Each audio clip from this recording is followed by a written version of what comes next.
ya, yang sekarang ini kita ni dijadi bahan ketawa oleh jiran kita, Indonesia yang dulu kita pandang remeh, kita pandang rendah, ya, sebagai negara pembekal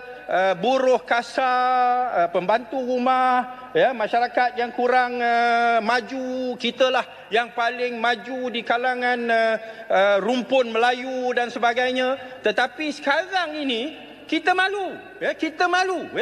malu oleh kerana kapal yang dibeli dengan duit rakyat Malaysia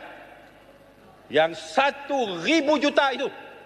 telah ditahan oleh Indonesia dan ditayang dalam televisyen dan berita mereka sebagai satu trofi yang menunjukkan betapa pemerintahan dan pentadbiran Malaysia telah hilang